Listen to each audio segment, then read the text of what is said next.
Hi guys, இன்றைக்கி வந்து date பார்த்தீங்கன்னா சண்டே. எங்கே போயிட்டுருக்கோன்னா மைலேஜ் டெஸ்ட் வீடியோ எடுக்க தான் போயிட்டுருக்கோம். 6 மணிக்கெலாம் வீட்டிலேருந்து கிளம்பிடணுன்னு பார்த்தேன். பட் மணி இப்போ 6 ஆயிடுச்சு. நைட்டும் லேட்டாக தூங்கி காலையும் லேட்டாக எழுந்திக்கவே முடியல. லேட்டாக எழுந்து பழகிடுச்சா, அதனால் சீக்கிரமாக வந்து எழுந்திக்க முடியல.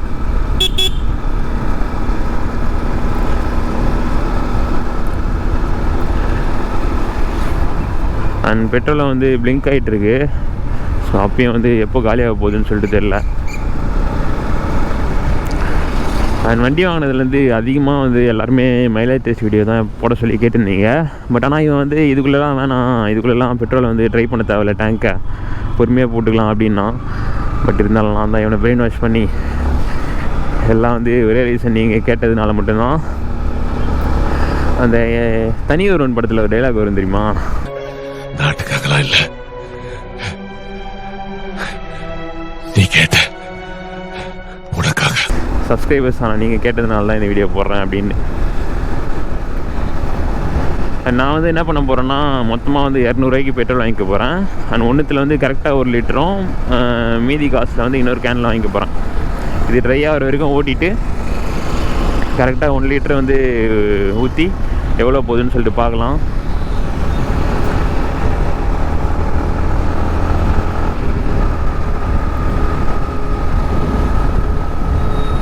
இந்த மாதிரி காலங்காலத்தில் எழுந்திரிச்சே ரொம்ப நாள் ஆச்சு. கடைசியாக வந்து அந்த ராப்டர்ஸ் அடோப்னு சொல்லிட்டு ஒரு பிளேஸ் போனோம்ல, அங்கே தான் எழுந்து போனது. அது இருக்கும் பல மாதம் மேலே. பார்த்தீங்களா, ஜெட்டு போயிருக்கு.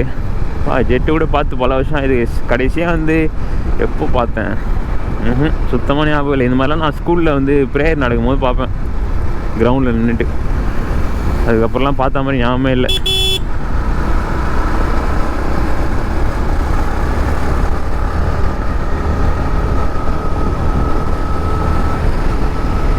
இன்னும் ட்ரிப் மீட்டர்லாம் 0 பண்ணல. நம்ம வந்து ட்ரை ஆனதுக்கப்புறமா பண்ணிக்கலாம்.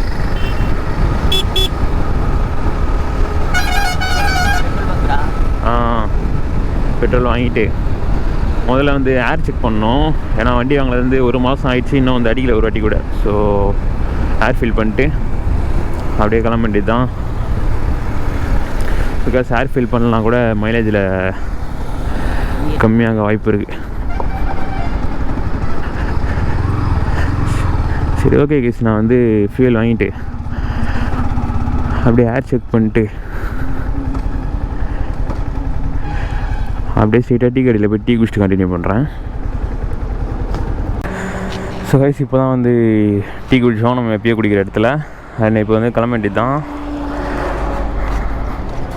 போகலாம்டா. இந்த வண்டலூர் சைடு வந்து போக வேண்டியது தான். கொஞ்சம் தூரம், எவ்வளோ தூரம் வந்து ஆஃப் ஆகுதுன்னு பார்த்துட்டு அண்ட் அதுக்கப்புறமா அங்கேருந்து ரிட்டன் வர வேண்டியது தான். உட்கார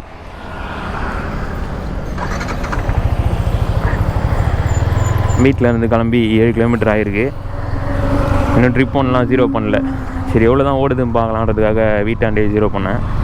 ஸோ அது அப்படியே இருக்குது.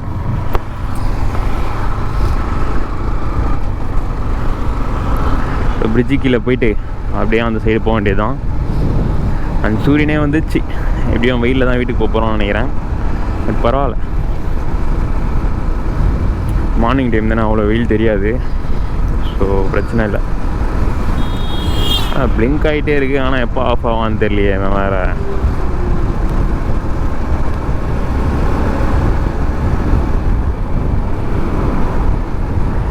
சரி, ஓகே கேஸ், நான் வந்து எவ்வளோ தூரம் போதோ போயிட்டு எங்கே வந்து ஆஃப் ஆகுதோ அங்கேருந்து கண்டினியூ பண்ணுறேன். அங்கேருந்து கரெக்டாக 1 லிட்டர் போட்டு ட்ரிப்பு 0 பண்ணிட்டு அங்கேருந்து நம்ம ஆரம்பிக்கலாம். கேஸ், வண்டி வந்து அடைக்குது. அவ்வளோதான், சுத்தமாக காலி, ஆஃப் ஆகிடுச்சு. இப்போ அதுவே எவ்வளோ கிலோமீட்டர் திரும்ப ஓடிச்சு. நாங்கள் வந்து வண்டலூர் போயிட்டு ஒரு யூட்டனை போட்டு நெம்லிச்சேரியாக வந்துட்டோம். அவ்வளோ தூரம் வந்துச்சு தானா பெட்ரோல் வைக்கிற விலைக்கு வந்து இதெல்லாம் தேவையாக கோப்பினும் இருக்குது. பட் என்ன பண்ணுறது. சரி, 1 லிட்டர் பெட்ரோல் ஊற்றிடலாம். பெட்ரோல் கூட எனக்கு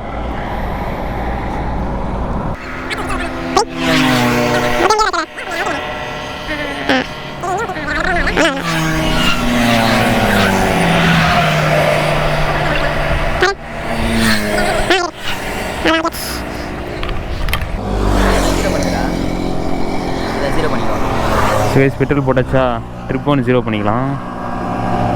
00 பிளிங்கில் தான் இருக்குது. எனக்கு உட்காரலாம். 80 to 90 போய்க்கோண்ணா. ரொம்ப தான் 80 to 90. ஓகே, ஸ்டார்ட் பண்ணுவோம்.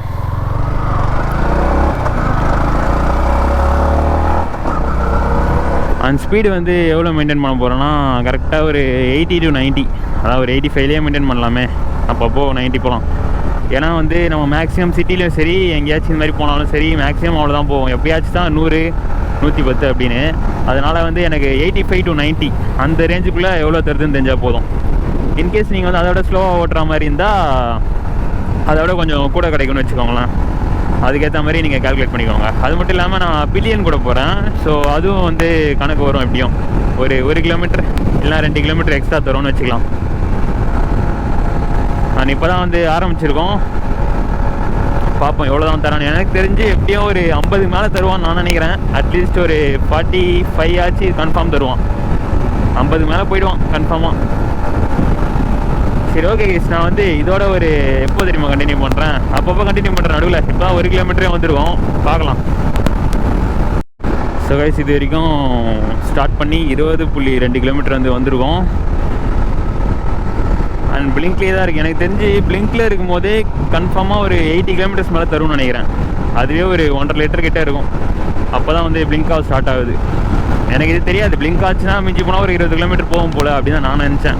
என்எஸ் வந்து அப்படி தான் போவோம். பிளிங்க் ஆச்சுன்னா மிஞ்சி போனால் ஒரு 30 கிலோமீட்டர் போவோம். அதுக்கப்புறமா வந்து அடைக்கும், ஆஃப் ஆகிடும். பட் ஆனால் இது 80 போச்சு.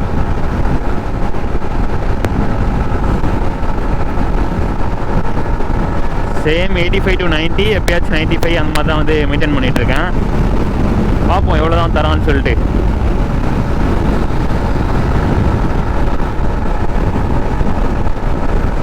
நிறைய பேர் வந்து என்எஸும் எம்டியும் கம்பேர் பண்ணுற மாதிரி அந்த வீடியோ போட சொல்லி கேட்டிருந்தீங்க. ஸோ முடிஞ்சால் வந்து நம்ம அடுத்தடுத்து அந்த மாதிரி வீடியோஸ்லாம் போடலாம்.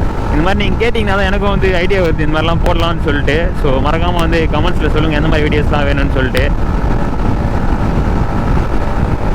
அண்ட் அதே மாதிரி இந்த மந்த் எண்ட் வந்து கன்ஃபார்மாக ரெவன்யூ வந்துடும் நினைக்கிறேன் யூடியூப்லேருந்து நம்ம ஃபஸ்ட்டு பேமெண்ட்டு.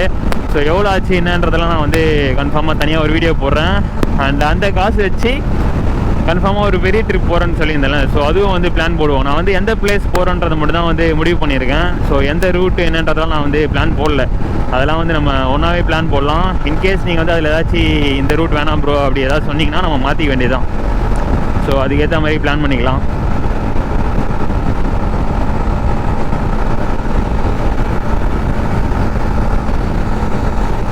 என்எஸ் கூட கை வலிக்கும். பட் ஆனால் இது கை வலிக்கல. இத்தனைக்கும் நான் இதுவும் வந்து ஹெட்டில் தான் பிடிச்சி ஓட்டுறேன். பட் ஆனால் அந்தளவு எதுவும் இல்லை. என்எஸ் தான் பயங்கரமாக வலிக்கும். ஏன்னா அந்த ரப்பர் வந்து கொஞ்சம் நீட்டாக இருக்குமா, அதனால் செம்மையாக வலிக்கும் என்எஸில். இதில் எதுவும் தெரியல. அதே மாதிரி முதுகு வலி எதுவுமே இல்லை, பக்காவாக இருக்குது எம்டி. ஏன்னா நிமிர்ந்து உட்காந்து ஓட்டுற மாதிரி தான் இருக்குது நார்மலாகவே. அதனால் ஒன்றும் தெரியல.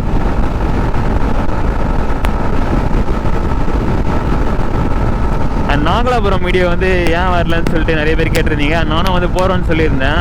எனக்கு வந்து எக்ஸாமு ப்ராஜெக்ட்டு அது எதுன்னு வந்து ஸ்டார்ட் ஆகிடுச்சா. ஜூலை 2 முடிஞ்சது காலேஜு.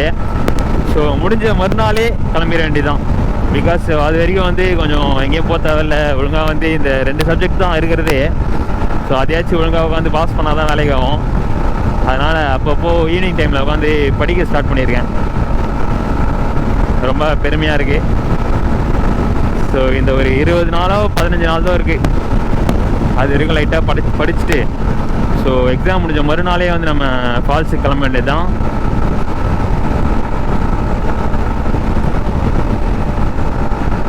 சரி, ஓகே கைஸ், 24 வந்துருக்கு இப்போது.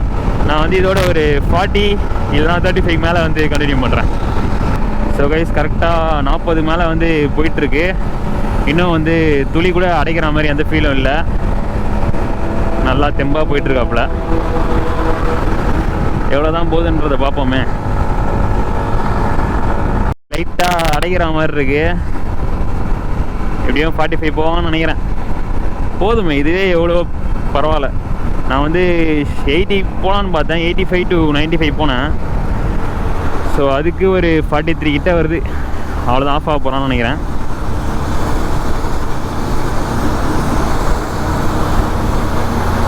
அவ்வளோதான் ஆஃப். 43 தந்துருக்கான் கரெக்டாக.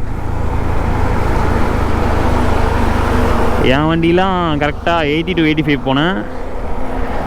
கரெக்டாக 39 பாயிண்ட்லேருந்து 40 தான். அவ்வளோதான், ஆஃப் ஆகிடுச்சு. 43.1 லைட்டாக ட்ரை பண்ணி பார்க்கலாமா? லைட்டாக போய் தான் பார்ப்போம் எவ்வளோ தான் போகிறான்னு. ஆஃப் ஆகிடுச்சுன்னா அதோட நிறுத்திடும்.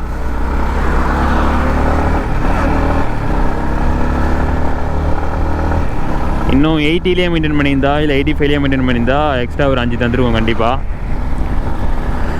நமக்கு இது போதும்.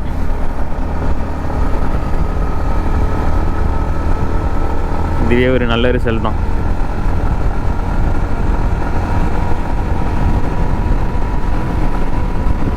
எப்படியோ 45 போவான் பையன் கண்டிப்பாக. இப்போ ஆஃப் ஆச்சுன்னா அதோட ஸ்டாப் பண்ணிட்டு வீடியோவை முடிச்சுக்கலாம். போயினே இருக்கான் இன்னும். ஆஹா, கவாஸ்கி.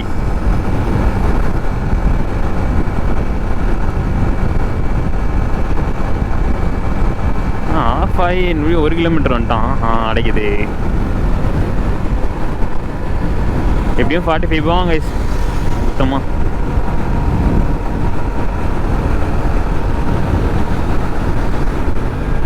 அம்பிட்டு தான் முடிஞ்சது சோழி. 44.5 இது வரைக்கும்.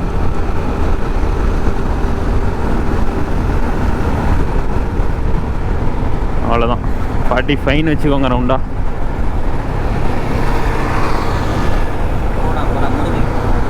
அவ்வளோதான்டா.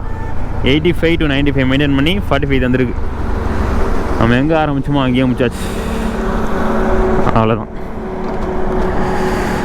சூப்பரே. ஆமாம், அவ்வளோதான், வீடியோ முடிஞ்சுது. 45 தந்துருக்குடா. பத்தலையா? நீ 80ல் ஓட்டுன்னு வந்தா 50 மேலே தந்துருக்கோம். நம்ம தான் 85 to 95 வந்தோமே.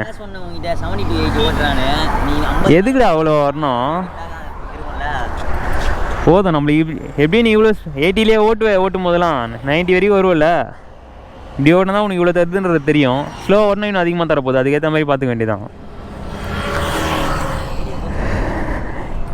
வீடியோ கோர்ஸ்லாம் போடக்கூடாதுடா. வண்டி மைலேஜ் கம்மியாக இருக்குதுன்னு சொல்லிட்டு ஃபீல் பண்ணுறான் பையன். 45 அதிகம் தான், இன்னும் அதிகமாக தரும்னு எதிர்பார்த்தான் போல். ஹானஸ்ட்டாக எவ்வளோ வந்துச்சுன்றதை வந்து காமிச்சாச்சு. இதோட நான் வந்து பெட்ரோல் போட்டு அப்படியே வீட்டுக்கு கிளம்ப வேண்டியதான். ஏதாச்சும் ஒரு 2-3 ஃபோட்டோ எடுத்துகிட்டு அப்படியே கிளம்ப வேண்டியதான். ஆனால் உங்கள் வண்டி வந்து எவ்வளோ மைலேஜ் வந்துன்னு சொல்லிட்டு மறக்காமல் கமெண்ட்டில் சொல்லிட்டு போங்க. நம்ம வந்து இதோட நெக்ஸ்ட் வீடியோவில் பார்ப்போம். மறக்காமல் நம்ம சேனலை சப்ஸ்கிரைப் பண்ணலாம். சப்ஸ்கிரைப் பண்ணிட்டு அப்படியே இன்ஸ்டாகிராம்லேயே ஃபாலோ பண்ணிக்கோங்க.